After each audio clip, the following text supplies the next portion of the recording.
Hey, let's go.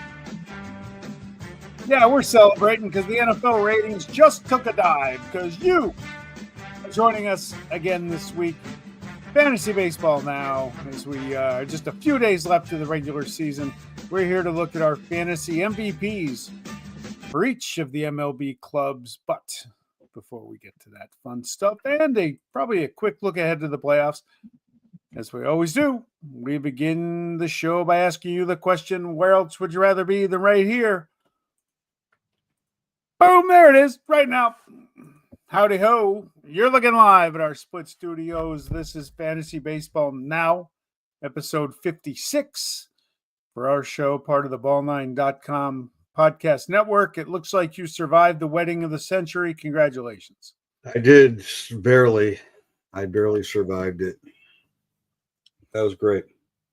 It was great. I missed the over-under on the dad tears. I had the over at 5.5, and I missed that. He was a rock. Yeah, he did good. Awesome. He did good, and then he put on a dancing show, unlike I've seen in years. So, okay, he had a good time. So it was a good time, really good time. Good. It was a good day when somebody else gets married, man. Absolutely. When it's not you, it's always a good day. Less pressure. Yeah, right. You just stand back and watch and Followed maybe up have a cocktail or 12. Followed up by a Saturday Oktoberfest extravaganza that was anything less than low key. So it's been a grind. It's been a week. Oh, you talk about a grind. I haven't golfed in a non-charity scramble since my kids were born 9 years ago. So I had to loosen up for the inevitable 130 strokes I'm going to take tomorrow. And my apologies in advance to the greenskeeper up in Warrensburg, New York. Hi, Bob. How are you? I have played that course, and I don't think the greenskeeper is really going to be all that excited. He's not going to be that concerned. All right. No, as long as I have plenty of refreshments, that's all that matters. We're out to have fun. It's Warrensburg. You might be able to scratch up a little meth if you play your cards right. Sure. All right. So fantasy. We thought we'd talk about fantasy MVPs. Right. No who's not and who's hot because the season's over in 3 days and you probably can't set your lineups anyway. So mercifully over for some people. Yeah, how to blow a head-to-head league with your starting pitching by Mike Nelson. Would you care to discuss? I guess I can relive it. I didn't really want to. So I lost by we've had this conversation, right? I lost by 40 in head-to-head. I had minus 60 out of 3 pitchers. That's not very good. If they were even, I would have won. Wow. Michael Wacha, I'm sure you're a nice guy. Go fuck yourself. Will Vest, no wonder the Tigers are in the tank. Michael King, stay on the DL. All 3 of you. I got no use for you. The Tigers are trying to pull up from the nosedive tonight, leading 4-1. Is Gene Mauch managing the Tigers? Man, no shit. Did a black cat cross first base out of their dugout? Or was this 1969? And the Miracle Mets?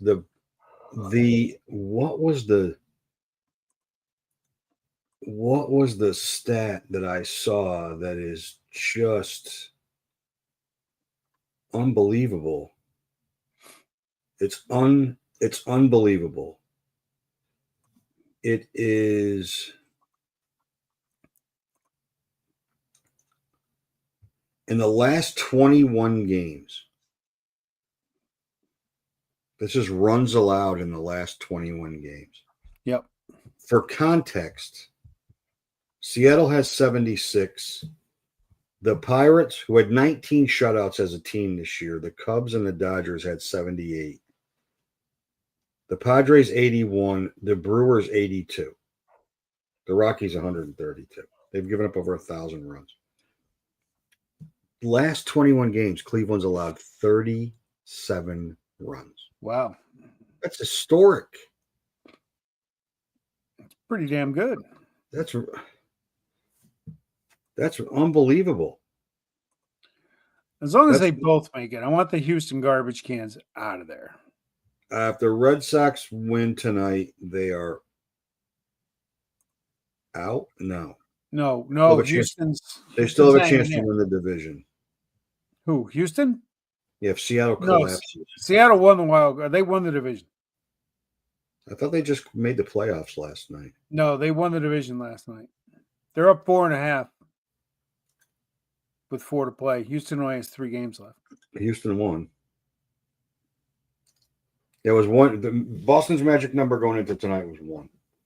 Yeah, they can clinch it. It's going to come down to Houston and the Detroit-Cleveland non-winner. And if you told me 2 weeks ago the Yankees had a chance to win the division, I would have thought you were crazy. But yeah, Toronto looks done. They look Cincinnati done. kept the pressure on the Mets, who are winning. The Diamondbacks can't beat the Dodgers, so that took care of that. And they bunted last night with a guy that hasn't struck out with a runner in scoring position in 3 years. Really? Next innings. Perdomo has not struck out with a runner in scoring position in 3 years. Craig Counsell bunted him last night. Like, what are you doing? What are you doing? Herm Edwards. You play to win the game. Play to win the game. You play to win the game. You want to get to our MVPs? We did. So I did it by division. Okay. And then we'll talk a little bit about the playoffs, as I did drag up our postseason predictions. Oh, goody. Yeah, no, not particularly. Okay. I will let you proceed. Yeah, Judge is obvious. League and I have the National League. Judge is the obvious one for the Yankees. You could make a case for other guys. It's interesting. The MVPs.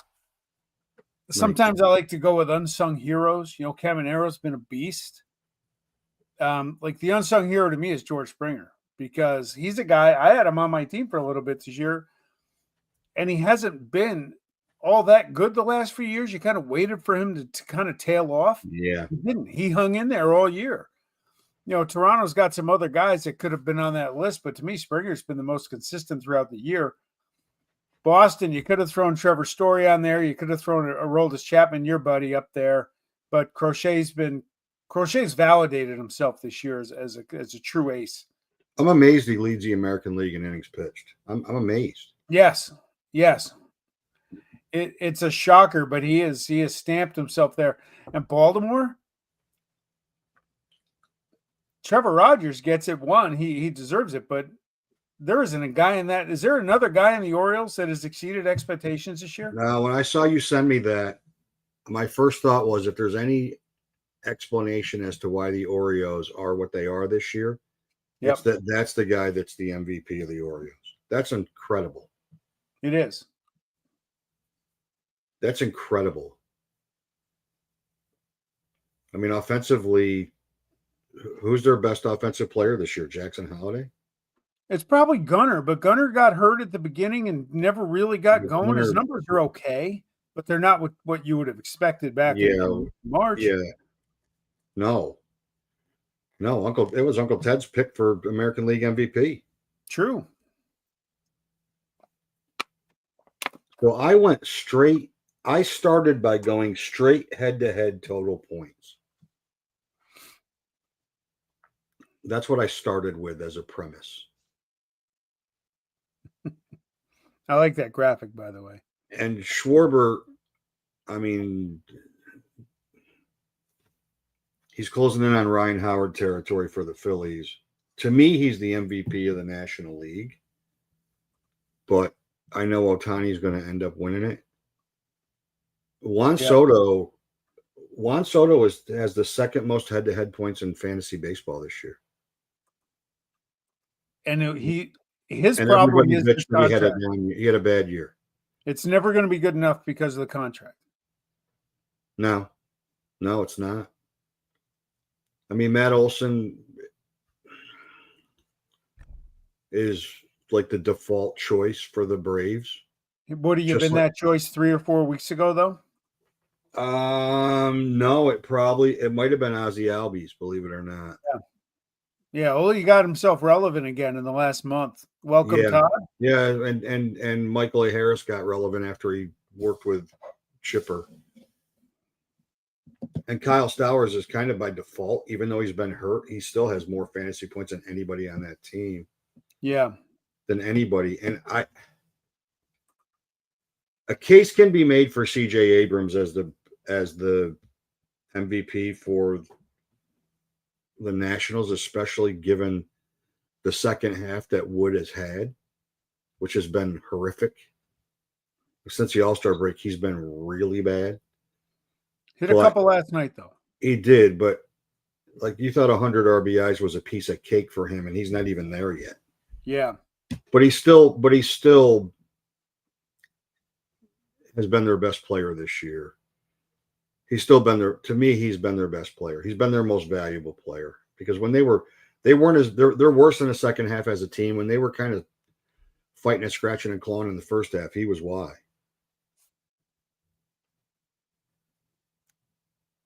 So I have no issues with anybody on your any of your AL East choices. But you mentioned Rogers with the Orioles that's a telling sign for their season. I would say the same for Matt Olson. Yeah, well, Acuna was hurt. Strider was pedestrian. I mean, it could have been Baldwin. Maybe. It could have been. It definitely could have been.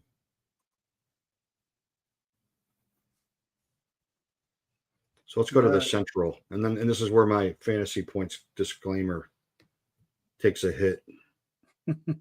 It would with yours too, and even though I agree with Screwball. Okay, who would you have put? Riley Green.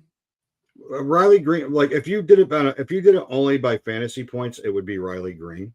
He has 2 home runs tonight. Yeah, but he's also got almost 200 strikeouts. Okay. And Screwball's been Screwball. I mean, he's been or 1 home for Green tonight. I mean, with the exception of hitting Fry in the head the other night in the face. The Buxton dude, that's the guy who said don't draft, right? Is that the guy? He was finally mostly healthy. He hit 2 today. He was finally mostly healthy. He had a couple of big milestones in his contract too. Yeah, can you believe it? Yeah, no, he's finally healthy. He's one of those guys. How much can you trust him? Always hurt, and you saw him. I think he got hurt once this year, went on the IL, but you could see him in his truest form. And the White Sox they were a tough team. I chose Sosa over Colson Montgomery. Just because Montgomery came up in such a later stage for that thing, but I thought Sosa would get that nod there. Kind of like the Nationals. It's kind of like the Nationals, right? Like if you're on a 58 win team, is there really an MVP? Like really? I guess there has to be, but like they play hard, they're young, they're going to be fun. They're going to be fun. Their young hitters are going to be fun. They're not going to hit a million home runs, but they're going to fight and scratch. They need a ton of bullpen help. But you're probably right with him. And all their players miss time with injuries, every one of them. And then in the Central, the NL Central, we're missing PCA. Is that The first half wasn't good enough for you? PCA pulled a disappearing act in the second half, and their offense went in the tank when Kyle Tucker got hurt and started to slump. Yeah. That's a great point on Pasquantino. My initial thought was that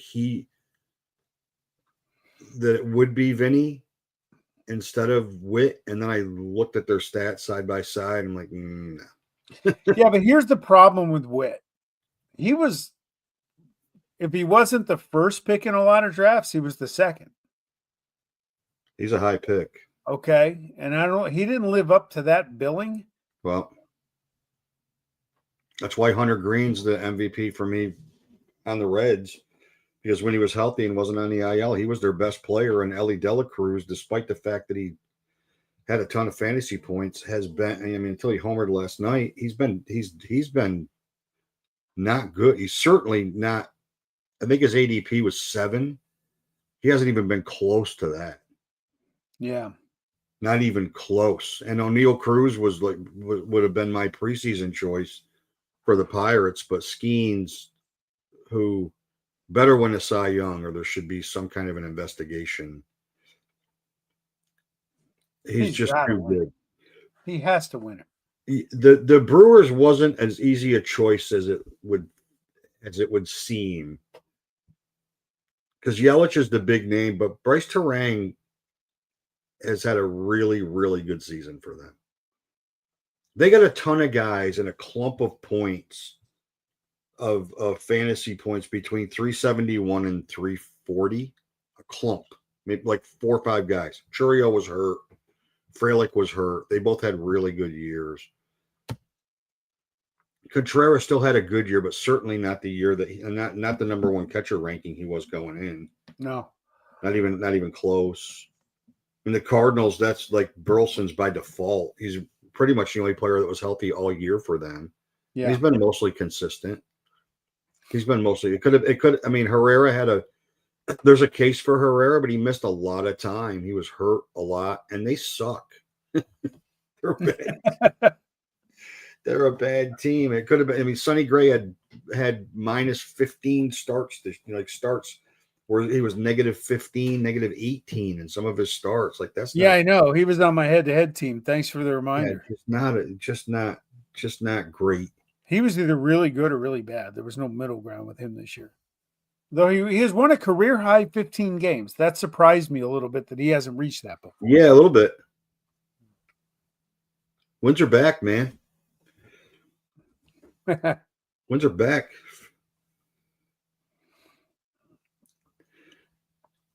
And then the West. I never tried to make a case for somebody not to be on a list that I never try to make a case to not have somebody on a list more than Ohtani. Devers for the G-Men? Who else? Willie Adames? He disappointed. I know he's when got some when the Giants started to make a surge, Devers was on fire. Yeah. Corbin Carroll's had a great year for the Diamondbacks. Perdomo's been out of this world. Tatis has had a really good year. He's 448 fantasy points. That's more than Tucker. And Hunter Goodman, because who else? Hunter Goodman's a good story this year. He is. He's a good story. Ohtani has had a great year. He's got 54 homers now. He's had a great year, especially considering how that Betts didn't really get going until the All-Star break, and Freeman's had a good year. Had Will Smith not gotten hurt, that might have been a conversation. Yours is more. Yours. There's more. I think there's more discussion. Well, I'm going to start with big number. Here's the thing I want to know. And you're a Yankee fan. I'm going to ask you objectively. Our good friend Nakai Eddie keeps saying Cal Raleigh cannot beat Aaron Judge for the MVP, and my answer is, how could Raleigh not win the MVP? They won their division. That counts to me. He's got 60 home runs from the catcher position, which is staggering. Yeah, it's amazing. how could he not be the MVP? I know it's not Judge's fault he missed time, but he still missed time. The numbers are there for Raleigh. But then you put batting average, you put OPS, you put on base percentage, you put a ton of other stats, and Judge is blowing him away. Like just blowing him away.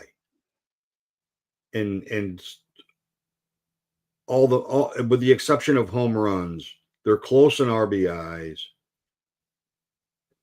With the exception of home runs, Judge is dominating him stat-wise all across the board, but 60 homers out of a catcher on a team that historically has not hit. It's going to be hard for him not to be the MVP. And that's hard for me to say. If you had a vote, who would you vote for? I'm still smarting from Judge getting screwed by Altuve, so that'll come up again, I'm sure. If you had a vote, who would you vote for? I would have to dissect the lineups more. Because Bellinger and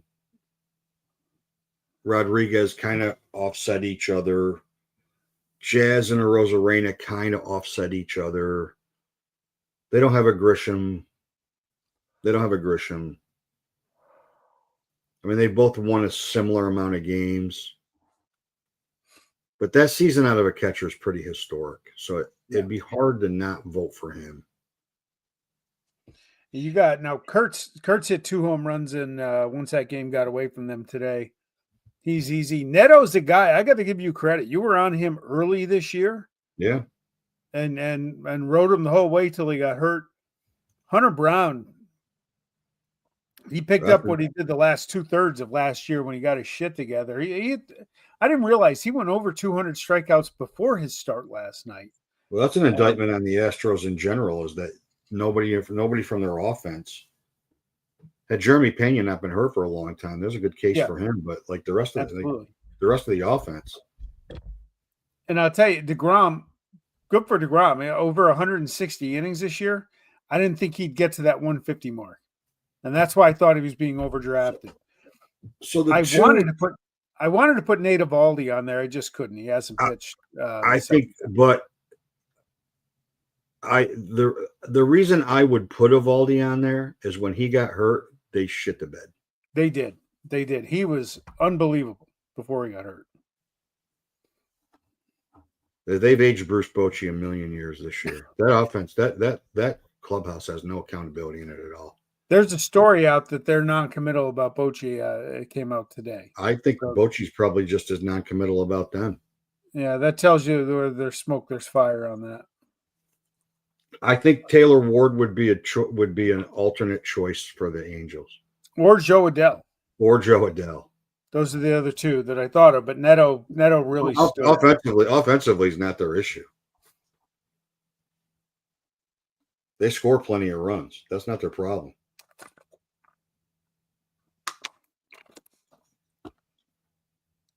Their problem is they're minus 151. Yeah, that typically doesn't lead to winning a lot of baseball games. No, not a little bit. I mean, they've given up 813 runs. That's just about double of the Aths. Yeah, I mean that's 100 more than anybody that's in the playoffs. And as great as the Guardians have been, the Rangers have given up the least runs in the American League. You look at, it's an interesting stat that I no BU they have not ever. Mark Langston. Oh, they traded. The Rangers are plus 77 in run differential. They're 80 and 79. You can't wait to go golfing. And the Guardians are minus 2. Can you believe that? And they've won 9 out of 10. They're down 2 in the 9th inning tonight. They scored 3 runs the other night without hitting the ball to the infield. Stephen Vogt, baby. They scored 3 runs without hitting the ball to the infield. And Jose Ramirez is going to probably finish 3rd in the American League in MVP again. How many times has he been top 5? He's built himself a Cooperstown resume. Absolutely. I don't think that can be argued anymore. People will. People will because they can't help themselves. He didn't hit for enough power. He's 25-25 every year. Every year. How close was Carroll to making this list over Perdomo? Initially, not close at all. Okay. Then when I dug into the stats, it got much closer. It definitely got much closer. Corbin Carroll's had a phenomenal year. Yeah, Perdomo's had a year. Perdomo's never had a year like this. So he'd be like Raleigh. Like Raleigh's never had a year like this. Perdomo's never had a year like this. So there is concern going forward whether it's repeatable or not. But let me find Carroll because he's not that far behind him. He wasn't that far behind him at all. Did Mark Langston start in Seattle or the Angels? I thought he started in Montreal. Oh, you know what? You're right. Because I'm still on that Angel question from BU. I would say Frank Tanana. Yeah, it's not known Ryan. Before he blew his arm out and he topped out at 62 miles an hour. Yeah. I mean, Carroll's 31 homers, 32 stolen bases, and 262. 107 runs, 84 RBIs, and he's also in I don't know why CBS doesn't show triples. He's got a basket full of those too.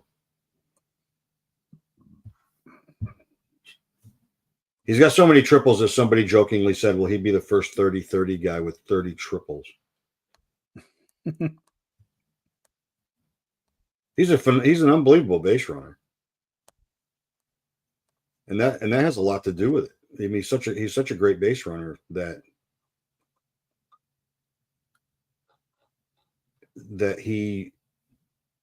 his speed from first to third is elite. Yep. But he's also a really, really good base runner. Just a really good base runner. And that's what it takes. It takes good instinct and good base running skill to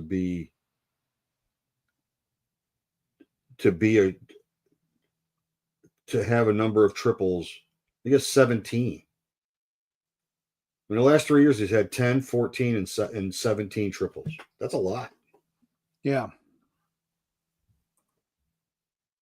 That's a lot. And when he was out, they struggled.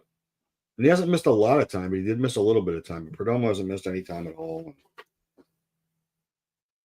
I think if I looked at points per at bat, maybe Carroll would have won in that regard. Yeah. Maybe Herrera would have beat Burleson. But I mean, Jackson Merrill getting hurt. Who else? Machado would be another. Machado would have been an alternate choice in San Diego. They haven't had a consistent starter that would fill that void. Certainly, Colorado hasn't had a starter that could fill that void. Logan Webb's been good. Logan Webb's been good, but Logan Webb hasn't been Logan Webb this year. No. What about Pivetta for San Diego? He's had a pretty good year. Yeah. He's had a pretty good year. I'm surprised. I think we talked about this last week. I'm surprised by only in that usually in the second half he tails off. And he hasn't tailed it off. He hasn't tailed off at all. And Cease has picked it up in the last 2 weeks. They're going to be scary in the playoffs.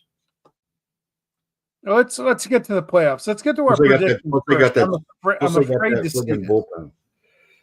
The bullpen's nasty. I'm afraid to see the predictions because I know the Texas Rangers are on there for both of us. I'm sure. Yeah. I'm sure. Yep.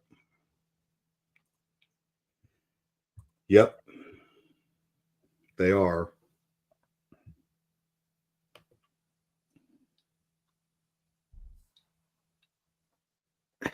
I mean, yeah, we probably missed on the Royals and the Rangers. Especially since we both had them in the World Series. The Dodgers was an easy hit. So what are those? Wait a second. So that was the championship series entries. Okay. championship series entries, and then the NL and ALCS, and then the World Series. Yeah, it was the championship entries, and then the World Series entries. We didn't go deeper than that You didn't have at the all. But I Yankees. know in the predictions, in the division predictions, I had the Red Sox making the playoffs. You didn't have the Yankees in your final four in the AL. That's interesting. No, I didn't think their pitching was deep The enough. final two. I still don't think their pitching's deep enough. Who's the third starter going to be? Heel's underlying numbers say it can't be him. Yeah. It isn't going to be Will Warren. Why not? Schwartler's a good story because Will Warren gets lit up. Oh, okay. And he'll. I think what they're going to do if there is a game 3 is they'll start Heel and back him up with Schlittler. That's what my guess is, because I don't think they trust. Heel walks too many guys to bring him in out of the bullpen. You get yourself in instant trouble with him. And then Warren will be, if they were, God forbid, they need it for Fried or for Rodon, I think Warren would back one of those two guys up. Yeah. So when you were talking about kickers for Buxton, Giolito needs 5 innings for 150 for a $250,000 bonus. And he's scheduled to start on Sunday. Really? If they clinch tonight, there is no way he's starting on Sunday. There's no way. No they way. need him. They need him Tuesday. But if they're smart, they pay it out. But they're cheap as shit. So they're not. Oh, I predict that they won't. That's right. This is the fiscal responsibility Yankees. Yeah. They're not. They don't have the heart of the Rangers to pay Eovaldi his All-Star bonus. Yeah. When he deserved it. That's not that organization. That it would be off-brand for them to do something like that, because that $250,000 could go to pay, Kristen Campbell for being in Worcester. So we can't do that. Or us making a decision that we're going to sign, Harrison to a 5-year contract, and then him never pitch in the majors or something, or sign or lock early, no pun intended. Yeah. We need that $250,000. So I just don't. I don't see it. You have no idea how badly I'm rooting for the Mets to choke. Yeah, I was talking with a guy at work today. I'm rooting for the Tiger. I'm rooting for the Tigers to choke too. I'm rooting for the Tigers not to make it, because epic fails are great. And then yes, I'll eat my words on AJ Hinch. I was talking with a guy at work today, and I said, down to the ballpark, and I said, I'd like the Mets to get in just because, New York, and I'm familiar with them. I said, but I'd rather see the Reds. I want to see Ellie De La Cruz. I want to see Hunter Green and Lodolo and a new team. I love Francona. And he looked at me, and he's a big Yankee fan. He goes, I want the Mets out. And I'm like, I sometimes I forget the venom involved with that rivalry. Well, I was accused of being everything short of a complete moron when people were saying we need to root for the Red Sox in this series against the Blue Jays. And I'm like, I want the Red Sox out. I'll never root for the Red Sox. That's not going to happen. Like, I'm not upset that they put the Yankees in a position to win the division, but there's no way. There is no way. Like, life would be so much better as a Yankee fan if the Red Sox did not make the playoffs. And it's not because may have to play them. It has nothing to do with it. That has nothing to do with it. It's just that, like, they would have slipped an opportunity right through their fingers. So it's Detroit, Boston, or Boston's in. So it's Detroit or Houston at this point, or Cleveland. It's one of those three teams. It's two of those teams for three of those three teams for 2 spots. Yeah, I want the garbage cans out. I just hate them. They cheapen the whole thing. I think it would be, if I was an Astros fan. I obviously you want him in. If I was an Astros fan, I would not be upset that they didn't get in if they looked at it hard and made decisions in the offseason to actually get better. Did you see Framber Valdez cut his hair? Yeah, Framber Valdez is going to be pitching for Sacramento next year. No. I wouldn't resign him. Way too classy of an organization to get a guy that throws it. For the amount of money that he's going to think he's worth, if I were the Astros, I wouldn't give it to him. No, I don't think so. His ERA in September going into today was like 8.57. Yeah, it wasn't great. When they needed him the most, he came up the weakest. Yep. And all Jesus Luzardo keeps doing for the Phillies is blowing people away. That the National League is stacked. No matter if it's the Reds or the Mets, the NLs, I think it's all going to be great. I mean, Boston. The Mets are going to have to score a lot of runs to win any. They're going to have to score a lot of runs. A lot. Because sadly, the only starter they can count on right now is McLean, and a rookie in the playoffs is not what you want to hang your hat on. Not even a little bit. I mean, Peterson got lit up like a Christmas tree. Minaya, they've only got 2 more years of that dumpster fire. He was terrible this year. Yeah, he was terrible. He was terrible this year. He was terrible last night. Tone, like that's like another kid. You're relying on. You're going to rely on McLean, Tong, and Sprout to win you playoff series. That's could be a great story, but well, you're on thin ice having that be a strategy. Hey, your buddy Will Vest just struck out the side of the ninth. Tigers win. They're back in first place. Yeah, they own the tiebreak in that, right? They do. We got to change the graphic. Flip those graphic department. Flip that around. Yeah. Detroit's now 3, Cleveland 6. And the beauty is they go right back. If everything holds suit, they go right back at each other. Yeah. They're still. I mean, these 3 games are gonna be really interesting as to what happens. Best thing happened to Detroit is Boston clinching with no hope of moving up, and the grammar police are now here. Mr. Bob, you and we, us. Sorry, can't help it. Can't help it. So short and sweet this week. Next week we'll do our postseason awards.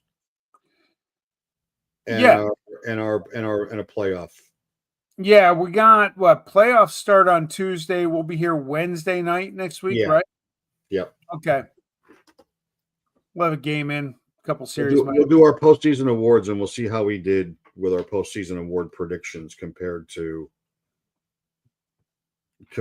who's going to win. Sounds like a plan, man. I almost looked at that today. I didn't, though. I feel like maybe I should have. I'm going to take a real quick peek right now. Oh.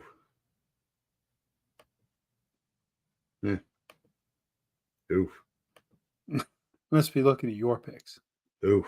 No, I'm looking at the consensus. Oof. Oh. Wow. Yeah, it's going to be interesting. All right. It's going to be very interesting. We will look forward to it. So next week, it's going to be very interesting to talk about how wrong we were. Back at our new night on Wednesday, right? We will be back on Wednesday next week. All right. Well, hey, short and sweet tonight. Get out of here, and you guys can. 3 games left. The NFL's ratings can spike up again now that we're off the air. Yeah, the maybe potentially one Cardinal or Seahawks fan can jump. Go back to it. Maybe. All righty. Peace. Chat at you later. Be good, everyone.